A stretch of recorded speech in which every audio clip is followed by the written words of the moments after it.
Em nome do Pai, e do Filho e do Espírito Santo. Amém.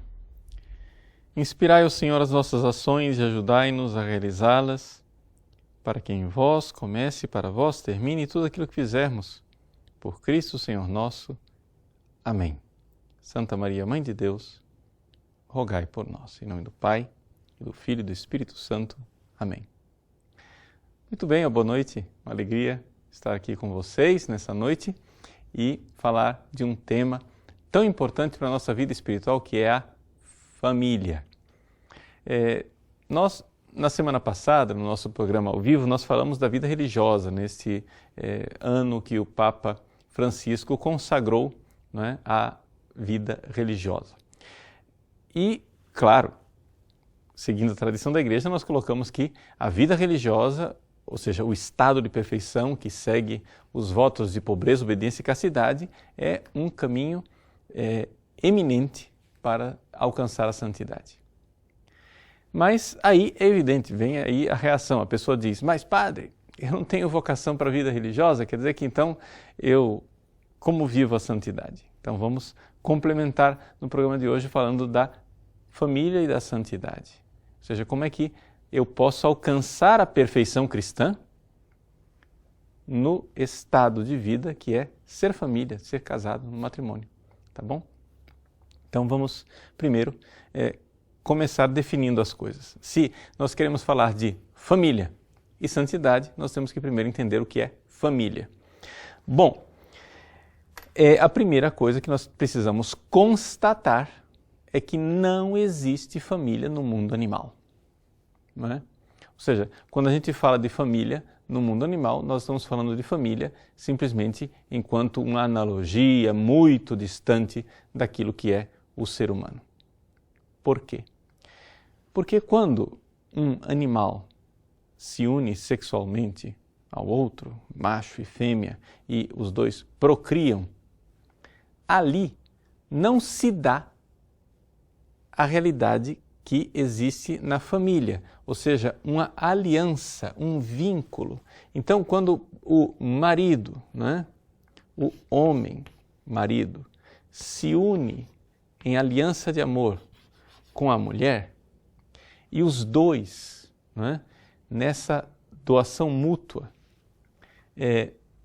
têm com clareza a finalidade, não é, o bem da prole, dos filhos,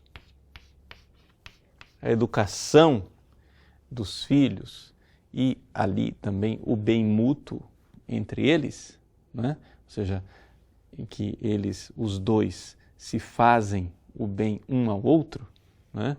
O bem comum. Ali nós temos uma realidade que é tipicamente humana e nós não encontramos no mundo animal em lugar nenhum, né?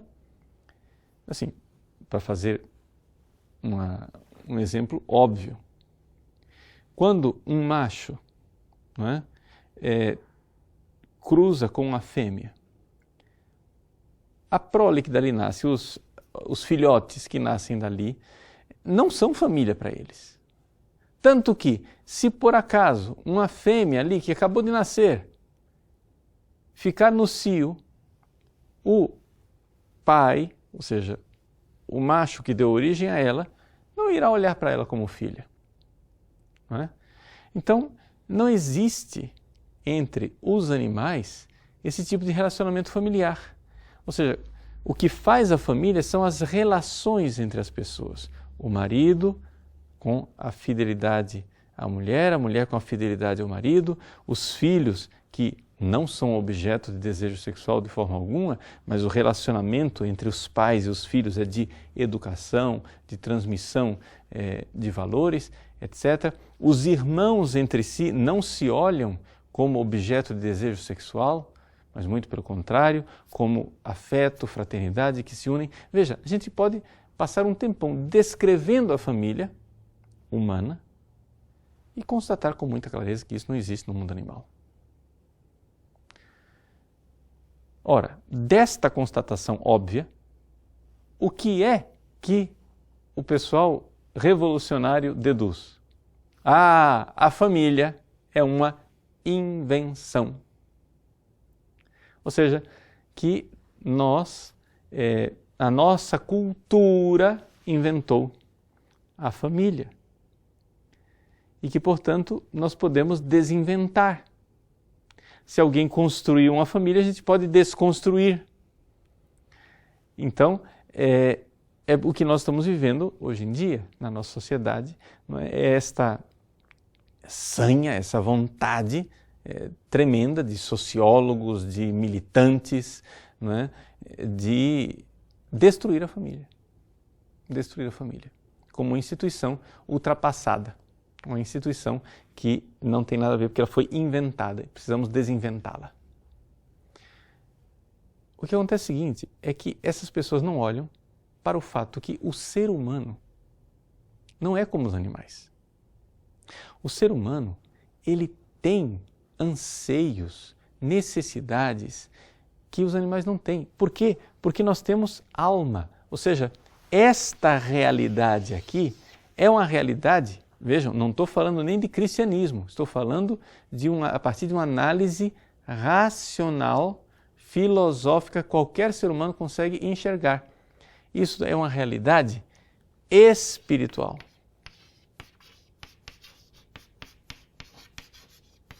Vejam, já que nós estamos falando de sexo, né, entre os animais, que não há família, quando um macho e uma fêmea têm, né, o acasalamento no mundo animal, depois eles não têm nenhuma necessidade a mais. Eles ficam lá, né, meses sem terem outra relação sexual, porque uma vez alcançado o ápice da relação sexual, eles estão plenamente satisfeitos. Mas isso não acontece com o ser humano. Existe alguma coisa errada com o ser humano, porque a gente constata na sociedade, um ser humano tem relação sexual com o outro, mas não está satisfeito. Quer repetir aquilo. Quer fazer 1, 2, 3, 4 vezes na mesma noite. Ora, nós vemos que o ser humano reage espiritualmente. Não venham me dizer, é uma necessidade física. Não pode ser uma necessidade física, nenhum macaco faz isto. Como pode ser uma necessidade física? O macaco não faz, o macaco, uma vez que ele alcançou o ápice do ato sexual, ele não faz mais nada, ele acabou, está satisfeito. Agora o ser humano, ele é capaz de repetir aquilo até se destruir. Ora, então existe alguma coisa ali que o ser humano, que está no ser humano e não está no macaco. Isso chama-se alma. Isso chama-se espiritualidade. E é exatamente aqui que ou a sexualidade é vivida nesta realidade espiritual ou ela torna-se destrutiva. Destrutiva. Ela vai se destruindo, a pessoa, né, vai se entediando, o tédio, a tristeza, etc. Aquilo torna-se uma coisa mortífera. É terrível, terrível. Né? Então, aqui está a vida da família na humanidade enquanto tal, ok? Só que não para por aí. Jesus veio e fez um upgrade da família.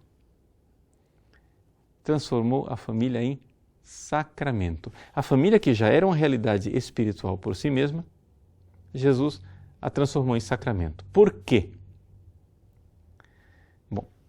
Nós podemos ver várias razões, mas, sobretudo, vamos lembrar que qual é o alvo da nossa vida. O alvo da nossa vida é o amor. Quando a gente for falar agora de santidade, nós vamos falar de perfeição na caridade. Alcançar a caridade, o amor, a santidade.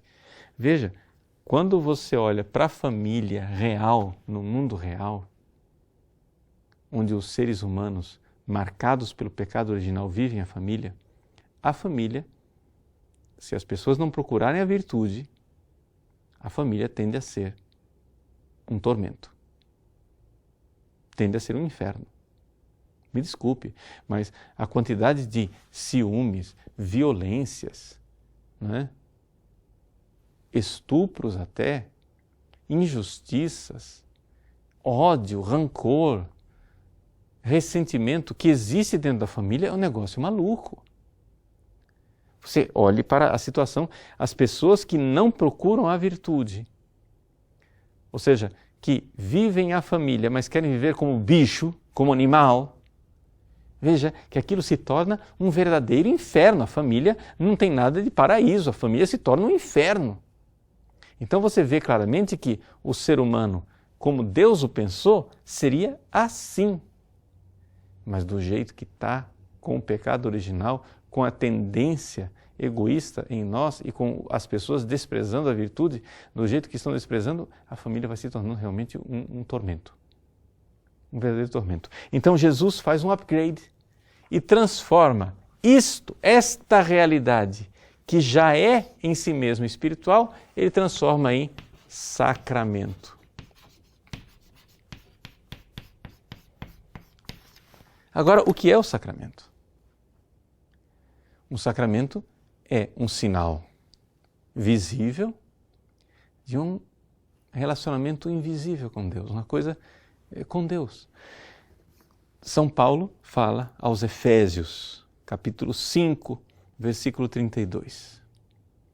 É grande este mistério, e eu digo isto com referência a Cristo e à Igreja. Se você for ver o original grego, está aqui, de fato, a palavra mysterion. Mas se você for ver o latim, o que está escrito lá é sacramentum. É grande este sacramento. Ou seja, a relação entre Cristo e a Igreja. São Paulo está falando, se você for olhar o contexto do capítulo 5, ele estava falando do marido e da mulher. O relacionamento do marido e da mulher que ame. O marido deve amar a sua mulher como Cristo amou a Igreja. Não é? E assim por diante, esse relacionamento entre o marido e a mulher, então é um sacramentum, é um mysterion, é um sinal de uma realidade do Cristo. Então, vejam só, quando Jesus transformou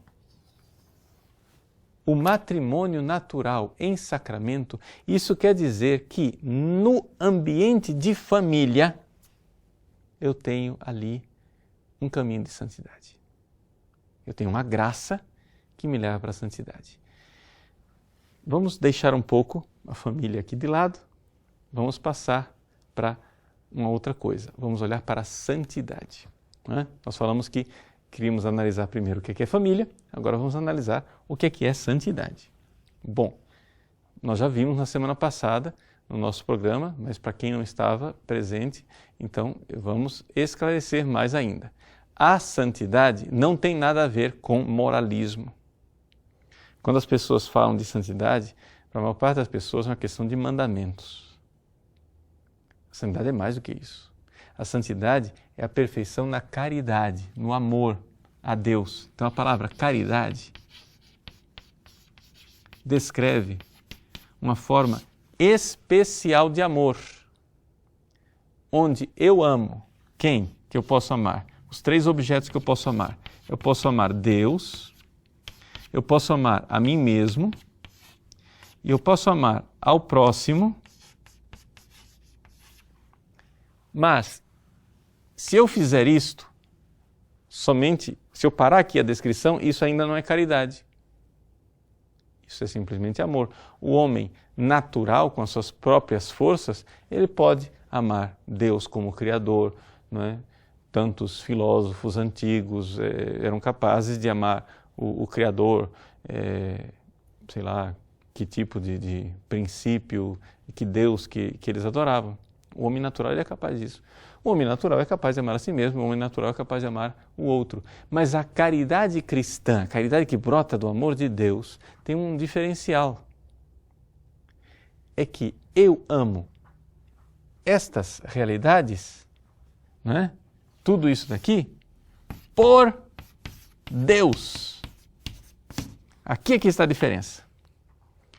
Por causa de Deus.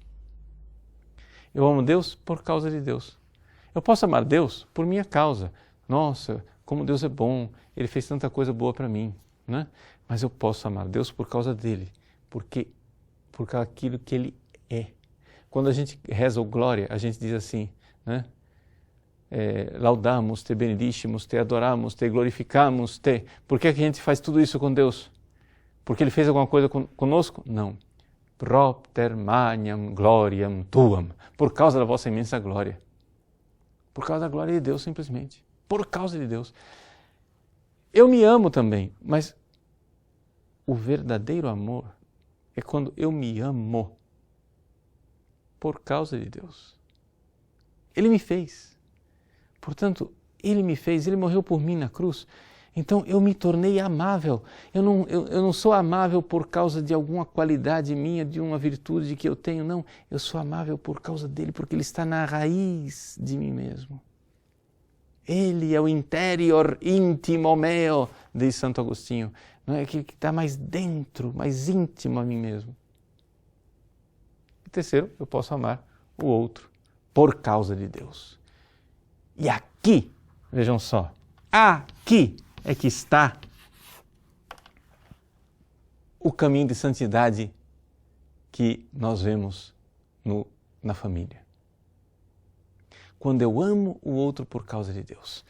A primeira carta de São Paulo, a primeira carta de São João nos diz com toda clareza. Quem diz que ama a Deus que não vê e não ama o irmão a quem vê, é um mentiroso. Então, o que é que nós podemos dizer disso tudo? Nós podemos dizer o seguinte, veja. Quem quer ser santo precisa chegar à perfeição da caridade. Precisa amar a Deus sobre todas as coisas. Mas como que eu vou fazer isto? Bom, Santo Agostinho nos explica que o amor a Deus é o primeiro na ordem das coisas, mas não é o primeiro na ordem da execução. Se eu quiser amar a Deus, eu preciso amar Deus no outro. Este é o primeiro na ordem da execução. Você quer amar a Deus? Se aproxime do outro. Agora veja, não basta somente amar o outro, tem que amar o outro por Deus, para que seja caridade e para que eu chegue à perfeição da santidade. Então eu preciso, atenção aqui, esse é o passo fundamental. Ou eu amo a minha esposa ou marido, os meus filhos, meus irmãos, por causa de Deus, ou então eu não estou vivendo um sacramento. Ou seja, o marido e a mulher vivem um sacramento. Jesus elevou esse relacionamento aqui, essa aliança em sacramento, porque o marido deve se aproximar da mulher como se ele estivesse se aproximando de Cristo. E a mulher deve se aproximar do marido como se estivesse se aproximando de Cristo. Isso quer dizer o seguinte, quando você abre a porta da sua casa, é como se você estivesse abrindo a porta do sacrário.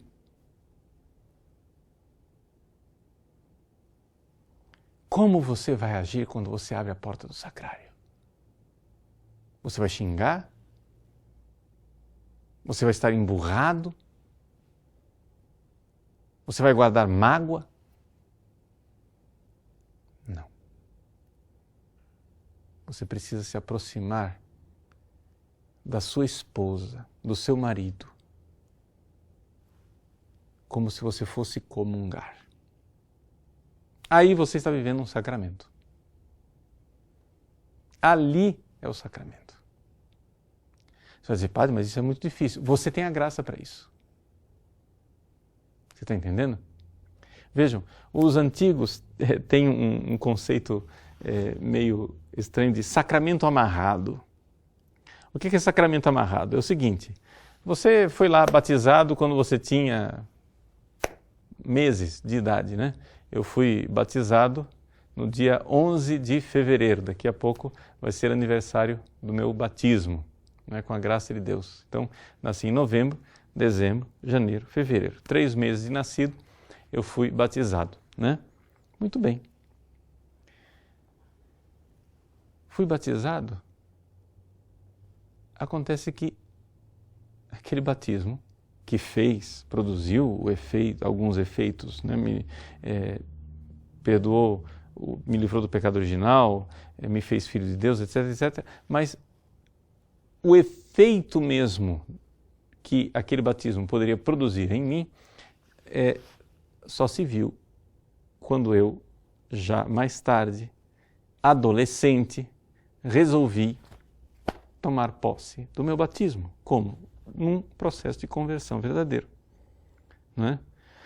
Eu recebi a primeira comunhão com 7 anos de idade, bastante novo. Mas eu devo dizer para vocês que a primeira comunhão para mim não significou um verdadeiro tomar posse do meu batismo. Infelizmente, assim, não foi. Eu recebi a primeira comunhão com 7 anos e depois passei anos, né, afastado. E só fui retomar o caminho de igreja com 11 para 12 anos de idade. Foi com 11 para 12 anos de idade que eu me confessei e comecei a comungar verdadeiramente com a consciência do que eu estava fazendo. E ali começou o processo de conversão. O que é que eu posso dizer? Eu posso dizer que o sacramento que eu tinha recebido lá, o sacramento do batismo, estava lá, mas estava ainda amarrado, não se via os efeitos desse sacramento.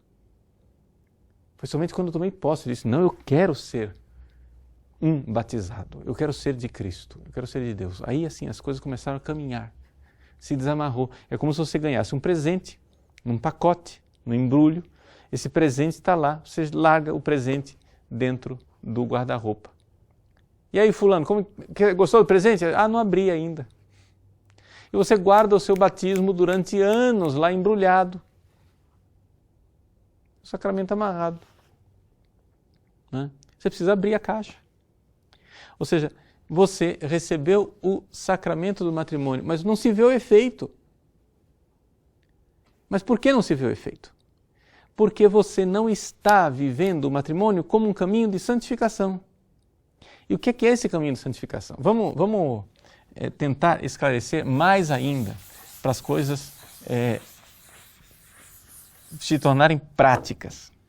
Veja só, quando você está em estado de graça,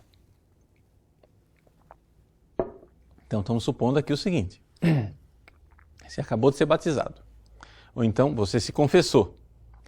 Então você tem em você fé, esperança, caridade. Estas virtudes, por incrível que pareça, elas de alguma forma não são tão operativas assim. Elas, na verdade, elas precisam se expressar nas outras virtudes. Não é? Quais são as outras virtudes? Bom, são várias, mas a gente pode colocar aqui aquelas básicas que são as virtudes cardeais, não é? Digamos assim, que derivam dela. Então, vamos economizar espaço aqui. Então, você põe a temperança,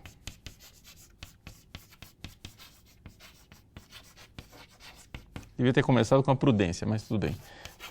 Prudência, fortaleza,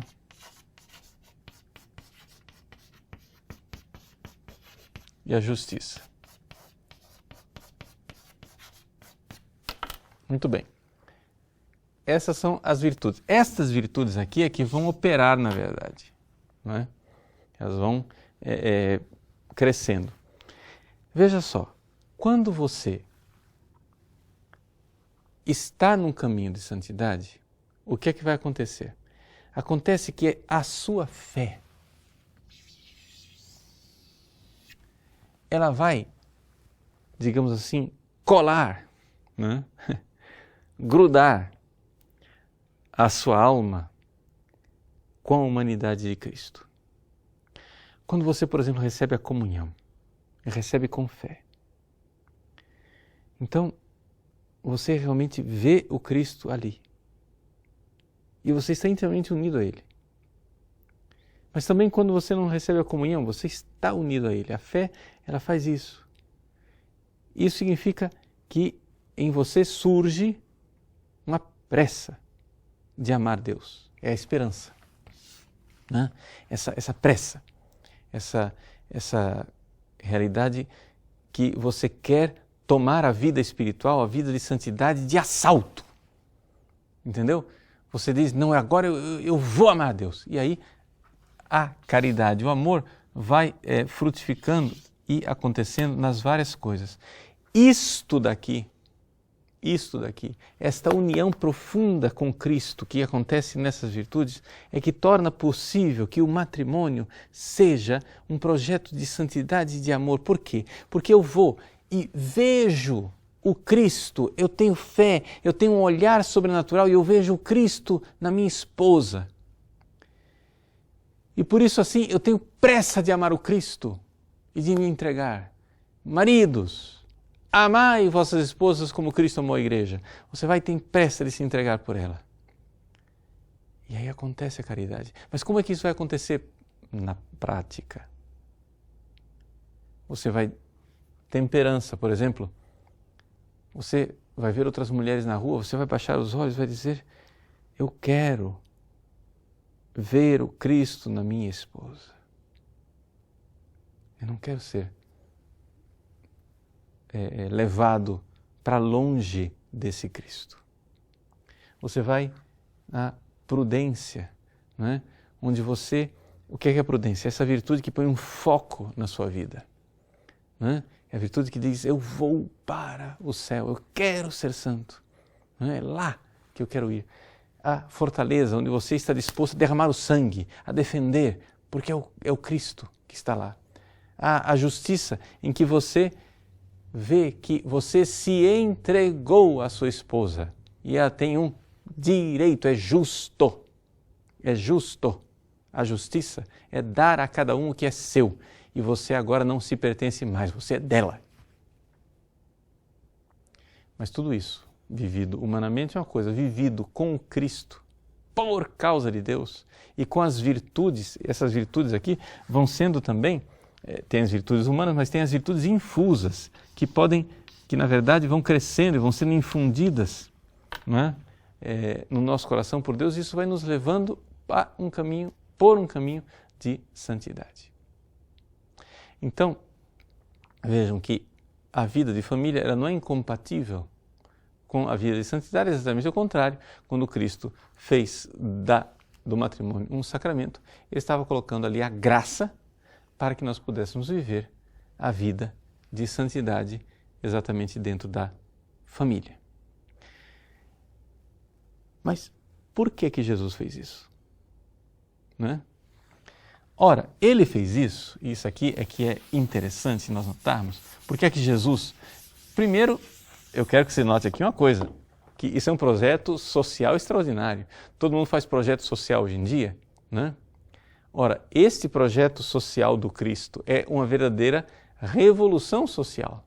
Ou seja, quando as pessoas começam a se aproximar umas das outras por causa, né, de Cristo, você está entrando no mundo novo. É um mundo diferente. Agora imagine que todo mundo na sociedade começasse a viver assim. Gente, essa é a revolução das revoluções. Isso daqui é o projeto social da igreja. Mas Cristo fez isso por quê? Porque a família, sendo aliança de amor por causa de Deus, ela é a realidade básica que Deus quis para que houvesse igreja.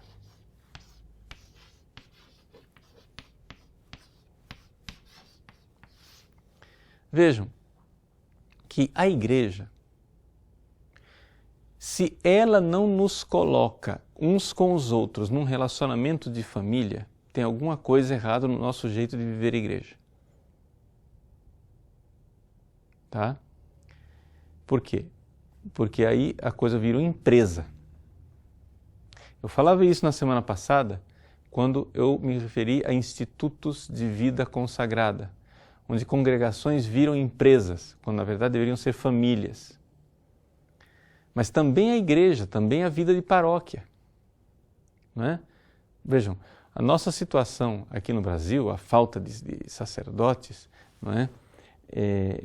É grande, sem dúvida nenhuma, mas se nós vivermos bem a vida de paróquia, surgirão vocações. Ou seja, é próprio da família. Se a igreja é família, é próprio que ela seja fecunda. E se não há vocações sacerdotais, se não estamos tendo vocações suficientes, é porque não estamos sendo família. É porque a paróquia está virando uma empresa. Por que é que, por exemplo, paróquias ou institutos religiosos não conseguem gerar vocações, mas alguns movimentos conseguem? Porque ali no movimento, ou no grupo de oração, ou então ali na comunidade de vida, né? Nessas novas comunidades que tem por aí, a pessoa vive família. Ali existe uma família, ali existe um vínculo. Por quê? Porque a igreja é família. Por quê? Porque Deus é Pai, né? A Trindade. Deus é Pai. Ele quer que nós sejamos filhos no Filho, né? Porque Ele quer nos unir no Filho, no poder do Espírito Santo, para que a gente, então, seja família. Então, a gente fala tanto de família trinitária, né? Cuidado com essa história de família trinitária, para não cair no excesso de pensar que o Espírito Santo é a mãe. Não é isso. Aqui a família é o seguinte: o amor entre o Pai e o Filho é o Espírito Santo. E nós somos filhos nele, no Filho, na unidade do Espírito Santo. O Espírito Santo, não é a pessoa trinitária que cola nossa alma com o Cristo, através das virtudes, né? A fé, a esperança e a caridade. E é por isso, então, acontece a maravilha da inabitação trinitária. Mas não vamos entrar em tantos detalhes assim. O que eu quero dizer é o seguinte, é que igreja é família.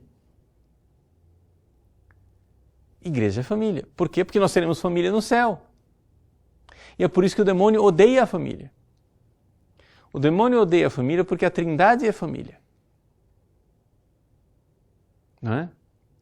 E Deus quer que nós sejamos famílias. O que é que Ele quer? Ele quer destruir essa comunhão familiar. Então, em todo este projeto que nós vemos na nossa sociedade, de destruir, de desmontar a família, porque a família é uma instituição burguesa.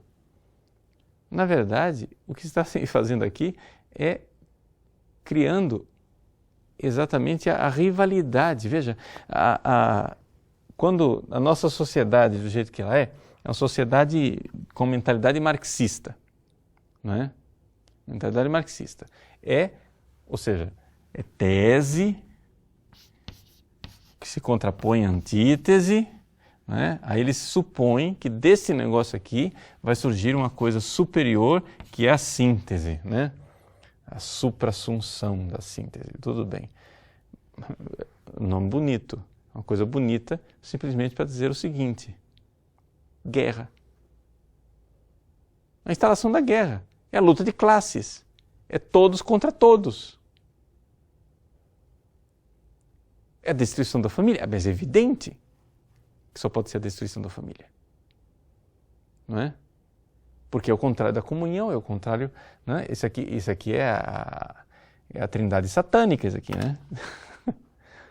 Ou seja, não é o Pai que se doa e se entrega ao Filho na comunhão do Espírito Santo. Não, é a tese contra a antítese que se destrói, e eles acham que deste caos vai surgir magicamente uma coisa boa.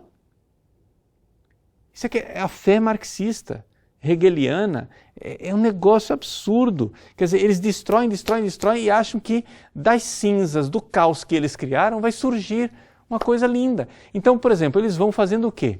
Olha como está a programação de educação do nosso país. Eles vão destruindo tudo. É uma fúria avassaladora, é um negócio assim. Eles vão para frente com a delicadeza de um touro numa sala de cristais. Eles vão pisando tudo e acabando com tudo.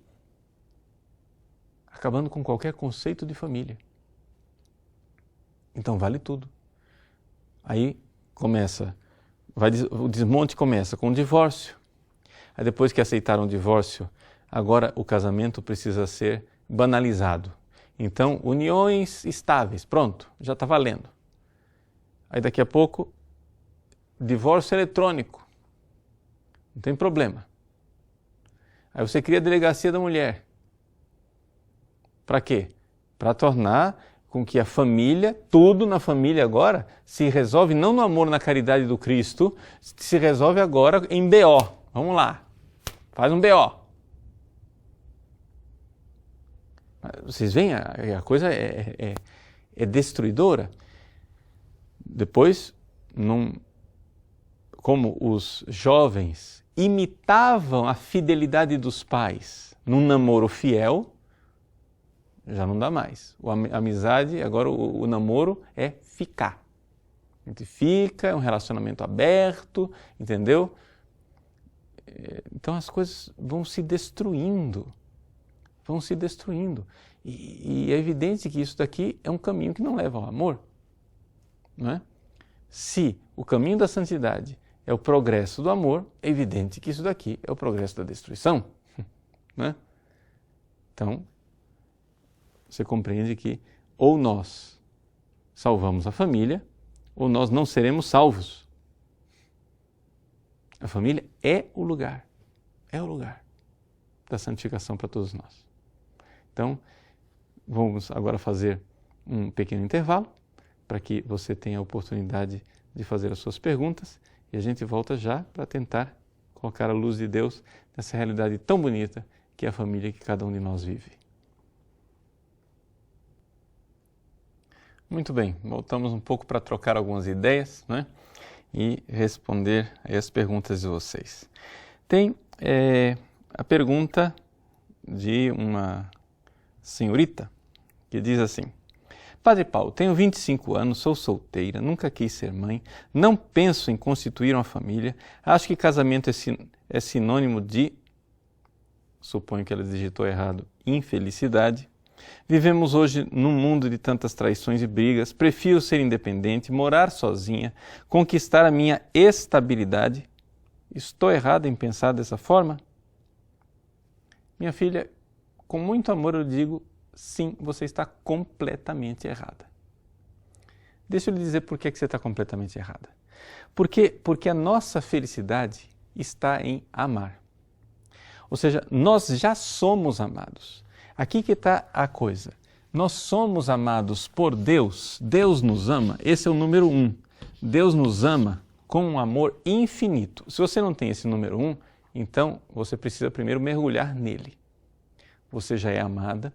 Não existe razão nenhuma para nós ficarmos olhando para o passado, como fazem tantos psicólogos, etc e tal. Ai, as minhas carências, e agora o meu passado, minha carência, etc e tal. Se você tem fé no amor de Deus, você precisa compreender que você foi amado imensamente. Claro que isso, para tomar posse disso, às vezes é necessário ir para o Horto das Oliveiras e suar sangue. Mas deixa de lado. Primeira coisa, Deus ama você. Segunda coisa, você precisa se amar e ver que você é um presente para os outros.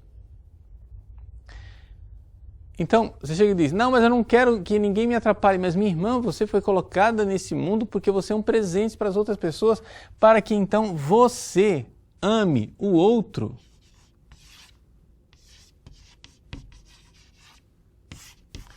Por amor a Deus. E aí o seu amor está equilibrado. Né? Então, o número 1, Deus me ama infinitamente. Então, quando você chega e diz assim, não, olha, família é traição, briga, não sei o que, etc. Tal. De fato é assim. De fato é assim quando a coisa é marcada pelo pecado original. Mas quando você vive na vida da fé, você pode introduzir uma outra realidade. Não é?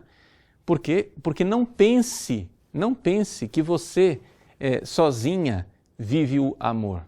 Não é? Esses dias agora eu estava gravando a aula do curso de terapia das doenças espirituais sobre a ira. E eu me encontrei com um dito dos padres do deserto, né, da série anônima de padres, e um apotegma, e dizia assim, um monge né, que vivia na comunidade e a comunidade era um inferno, porque ele queria rezar e um fazia barulho, fazia as coisas, o outro cometia injustiça, e ele se irritava muito, ele ficava com muita raiva, ele disse, olha, que você vê uma coisa, isso daqui não está dando certo, eu quero ser santo, então eu vou me retirar, vou ficar sozinho. Pronto, foi. Hashtag partiu. Foi morar, né, isolado. E aí? Um dia ele estava lá, foi num córregozinho pegar água. Colocou água no cântaro, o cântaro caiu. Aí ele encheu uma segunda vez e o cântaro caiu outra vez. E encheu uma terceira. Quando apoiou por terra a terceira vez, o cântaro caiu. Ele pegou aquela bilha de água, aquele cântaro irritado, jogou no chão e quebrou o vaso. Quando ele parou, viu o que ele fez, caiu em si e disse, eu vou voltar para a comunidade. Por quê? Porque eu saí de lá da comunidade achando que aquilo lá era um inferno e, na verdade, eu trouxe um inferno dentro de mim. Então você compreende que o egoísmo não é solução. Os outros incomodam, sim, mas o incômodo dos outros é para nós caminho de santificação, né? Com isso, eu quero aproveitar a pergunta de um outro dos nossos participantes. Deixa eu ver se eu acho aqui. Aqui, o Antônio. Ele diz assim, tenho 31 anos de casado, passei por dificuldades, mas estamos unidos. Isso representa a santidade? Antônio, não necessariamente, mas veja como é que 31 anos de casado, com dificuldade, com perdão, com, sei lá, não estou dizendo que houve, né? Mas vamos supor aqui, teoricamente, traições e coisas, não sei o que, etc e tal. Em que é que este casal que passou com tanta dificuldade, né, vai se santificando? Pelo seguinte, preste atenção. Nós temos a nossa parte animal, né? Nós temos um apetite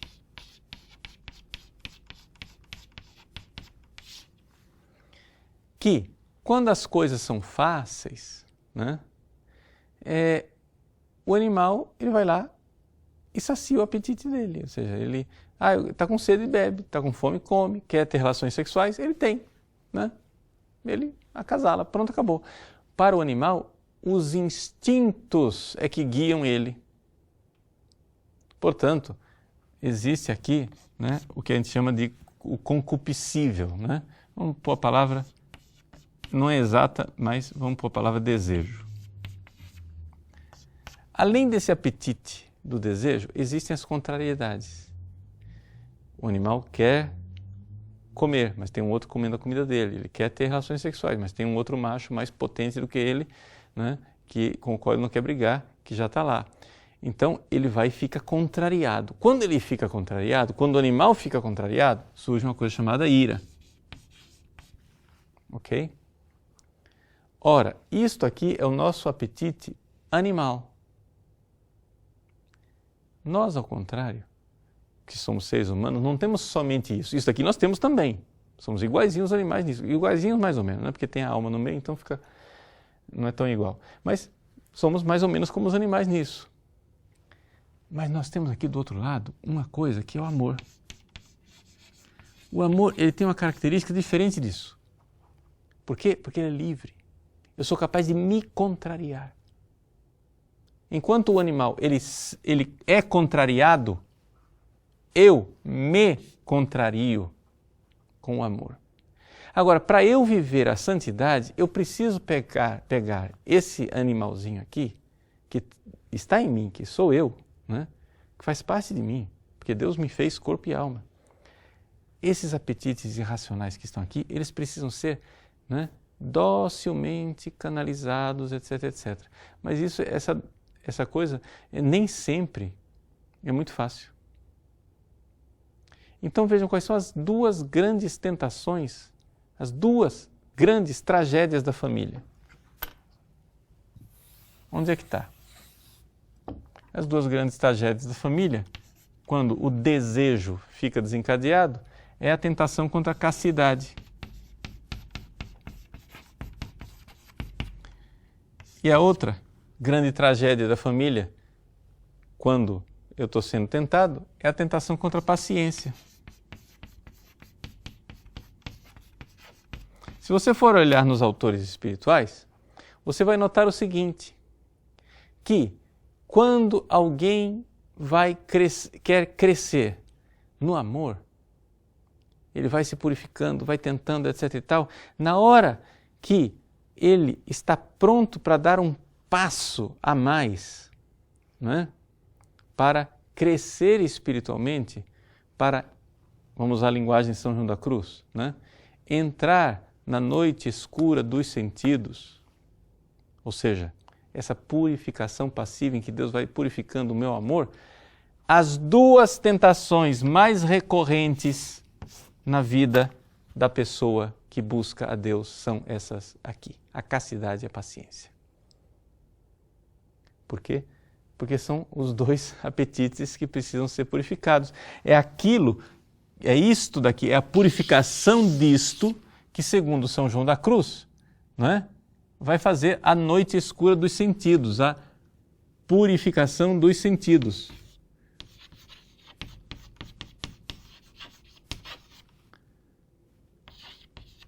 Os sentidos aqui é o mundo sensível, é o mundo sensual, é o mundo animal, né?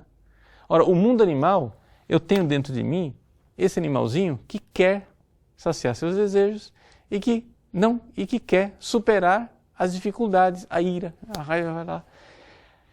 Quando eu vivo em família,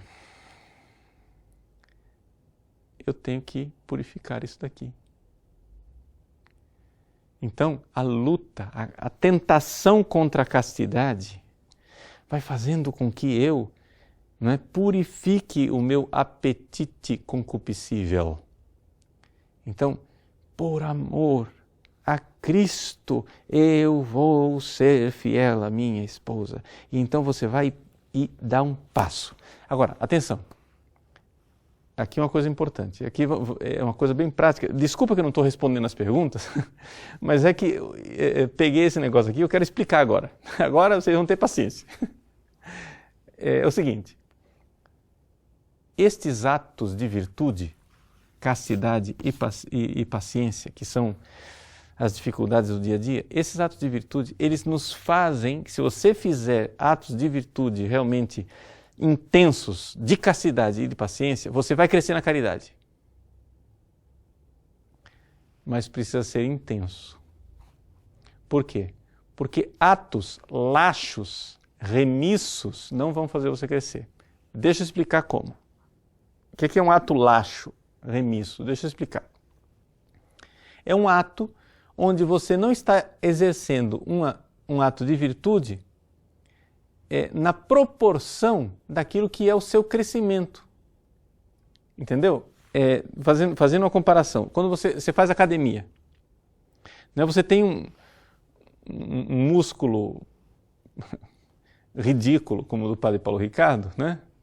Qualquer 3 quilinhos que você pega ali, nossa, aquilo já é uma tensão. Então aquilo lá já faz o músculo crescer. Mas se você tem uma tora de um braço, né, sei lá, de um Schwarzenegger, né, você colocar 3 quilos, o músculo não vai crescer com aquilo. Está entendendo?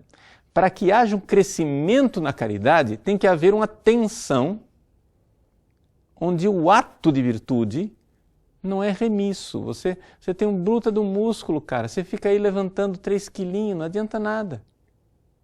Então, quando eu digo ato remisso, é proporcional ao grau de virtude que você está. Então, vamos supor que você tenha 3 talentos,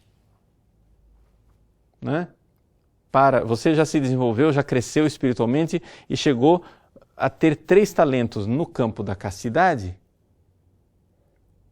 mas você faz um ato de virtude usando somente 2.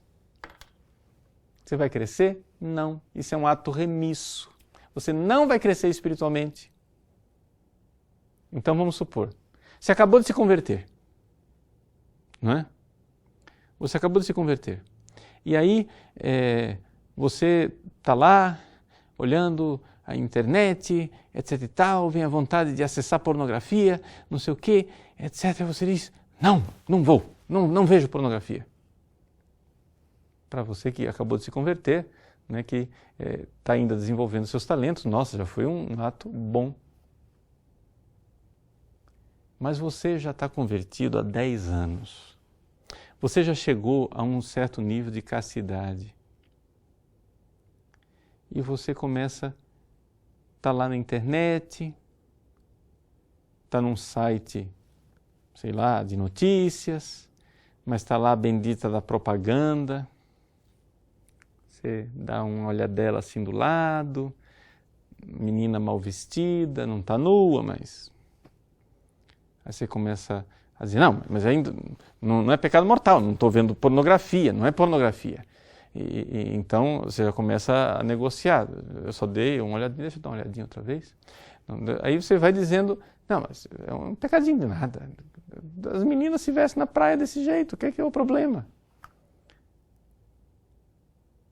Veja, para você que já estava progredindo, tudo bem que você não está acessando pornografia. Tudo bem que você não está clicando. É um atozinho de virtude bem sem vergonha, vagabundo, de não ir lá para o site pornográfico. Mas você está ficando remisso. Além de não crescer, isso vai arrefecendo a sua capacidade de amar. Né? Então, nós queremos que você cresça na capacidade de amar. Então, para crescer na capacidade de amar, é necessário que você ponha atos de virtude que empreguem realmente aquilo que é a sua capacidade de amar. Tá bom? Gastei muito tempo nessa pergunta, mas tenham paciência. Hilton Vasconcelos. Padre, sua bênção. Como um casal pode educar os filhos na fé e na moral católica em um mundo supersexualizado e marxista? Hilton, é o seguinte, eles vão ter que criar anticorpos, mas ao mesmo tempo eu diria, faça o possível para que pelo menos nos primeiros anos de vida os seus filhos sejam o mais resguardados o possível. Porque os primeiros anos de vida são determinantes. Então, esse negócio de televisão aberta em casa, acesso à internet do jeito que quiser, etc., sinceramente, corta. Né? Corta, veja bem com quem que seus filhos vão ter amizade e tenha, invista tempo para os seus filhos. As pessoas querem, às vezes, educar os filhos e deixar os filhos na internet, na televisão, por quê? Porque dá menos trabalho, né? Então, o filho fica lá o dia inteiro, hipnotizado na frente da televisão. O dia inteiro hipnotizado na frente de um videogame. Porque não dá trabalho. Mas aí você não está criando, você não está educando seus filhos para o céu. Não é? O pessoal da neurose, da explosão populacional diz, não, porque os cristãos querem, os católicos querem fazer muito filho para povoar a terra. Nós não queremos fazer filho para povoar a terra. Nós queremos fazer filho para povoar o céu. Por quê? Porque se você é um bom pai, se você é uma boa mãe, se você procura a sabedoria, a santidade, então você quer levar seus filhos para o céu e quer ensinar para eles o caminho do céu desde pequeno. E essa é a sua maior missão. Então assim, não é fácil, eu sei que não é fácil, mas vamos para frente. Maurício Oliveira, quais os primeiros passos para viver uma vida de santidade na família? Como começar? Veja, Maurício, depende de que começo que você está falando. Sua família já está constituída? Porque se não está constituída ainda, a coisa começa realmente em você escolher a pessoa com a qual você vai casar. Ou seja, se case com uma pessoa que realmente esteja buscando Deus. Ah, mas já está muito difícil, aí vou morrer solteiro. Não, então converta a pessoa. Uma das coisas básicas de um bom namoro, se você está namorando bem com a pessoa certa, é você saber e conversar muito com aquela pessoa.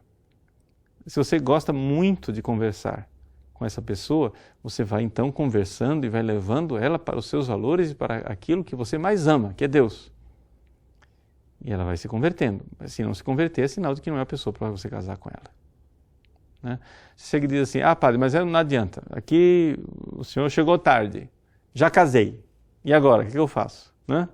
Bom, agora você vai procurar a conversão da sua família, que é uma coisa difícil, não estou dizendo que seja fácil, mas você vai, né, como Santa Mônica, de joelho no chão, e um dia o pessoal converteu o Patrício, com o pé na cova, o Adeodato, que morreu em seguida, o Agostinho, que foi um grande santo. Então, assim, vamos alcançar a conversão das pessoas que nós amamos através da oração, da penitência. Né? Uma das coisas que são importantes é o seguinte, é você realmente ter esta determinação, não é, de que a coisa é amar Cristo nas pessoas da sua família. É por aí que você tem que começar. Você tem que amar Cristo nos outros. Eu sei que nós que vivemos no mundo, não é, somos expostos a tanta coisa. Existe uma passagem no livro da vida de Santa Teresa d'Ávila, que grande santa que nós vamos comemorar os 500 anos de nascimento nesse ano de 2015. Santa Teresa d'Ávila, quando ela teve que sair da encarnação do Carmelo onde ela estava para fazer a fundação, a primeira fundação, ela notou que ela estava mais exposta e por isso cometia mais pecados veniais, não é? Naquela fase da vida dela, que ainda não estava, né, tão adiantada nas moradas, na perfeição da caridade. E ela cometia pecados veniais.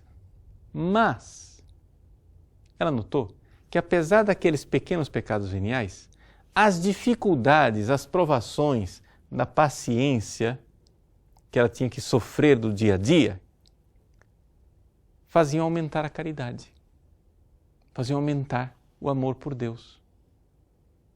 Então, esse testemunho de Santa Teresa, para nós que vivemos no mundo, é muito iluminador.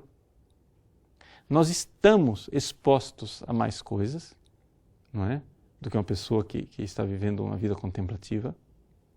Mas, ao mesmo tempo, não se desanime. Se você, conforme a sua índole, porque cada um, aqui depende também de cada pessoa, cada um tem seu temperamento, sua índole, suas predisposições. Se você está vendo que você, infelizmente, depois de tantos anos de sacrifício, ainda continua cometendo certos pecadinhos veniais, meu irmão, não desanime. Entendeu? O negócio é o seguinte, lute para amar mais. Diga para Jesus, eu estou cansado de não amar. Eu não me aguento mais, Jesus. Dá um jeito. Olha, eu quero amar. Me dá graça, Senhor. E se sente na soleira da porta do Cristo para pedir o dom da caridade, do amor. Senhor, eu quero amar. Perdoa esses meus pecados veniais que eu sem vergonha cometo. Eu não quero mais cometer, Jesus, mas me ajuda. Mas, embora você esteja exposto a tudo isso, vá. Ame Cristo no outro. E você fará da família um caminho de santificação para você. Tá? Deus abençoe. Obrigado por vocês participarem conosco hoje desta aula. Né? Nós vamos ficar aí 15 dias sem ter nosso programa ao vivo, porque tem o feriado de carnaval aí no meio. Vamos dar uma trégua, né? E a gente se encontra daqui a 15 dias no nosso programa ao vivo. Deus abençoe. Em nome do Pai, do Filho e do Espírito Santo. Amém.